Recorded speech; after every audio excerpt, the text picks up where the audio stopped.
DMS Media Group terima 2 penghargaan mitra publikasi dari Pemkot Ambon.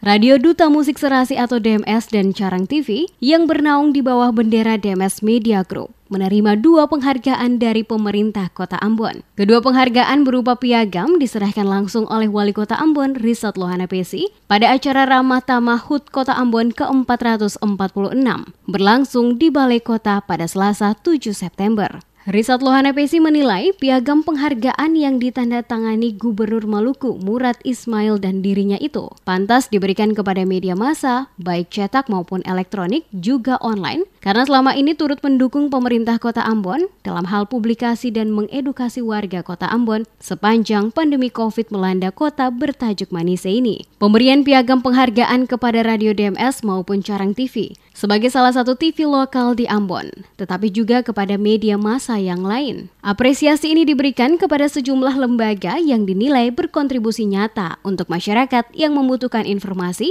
khususnya di tengah pandemi. Dikatakan, alasan media diberikan penghargaan karena memberikan kontribusi yang sangat baik untuk pembangunan Kota Ambon, terutama terkait publikasi dan edukasi bagi masyarakat melalui pemberitaan dalam upaya penanganan COVID-19.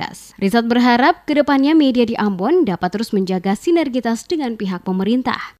Sementara itu, pimpinan DMS Media Group M. Erik Mahali mengapresiasi dan menyampaikan terima kasih atas pemberian penghargaan oleh Pemkot Ambon kepada 2 lembaga penyiaran, Radio DMS dan Carang TV Ambon. Dikatakan Mahali, memanusiakan manusia dan kemanusiaan merupakan nilai yang diperjuangkan DMS Media Group. Tidak saja melalui informasi berita, tetapi juga hiburan. Disebutkan DMS Media Group akan terus menjaga komitmen dan mengedukasi masyarakat agar memahami segala persoalan teristimewa kaitannya dengan pandemi dengan benar melalui pemberitaan. DMS Media Group katanya mengedepankan prinsip independensi dan tetap kritis terhadap kebijakan pemerintah. DMS Media Group juga melandasi berbagai pemberitaannya pada upaya membangun harapan dan solidaritas, terutama membangun rasa optimisme warga mengatasi krisis kemanusiaan. Diketahui selain DMS Media Group, sejumlah media massa baik TV, radio, media cetak maupun online ikut menerima penghargaan tersebut.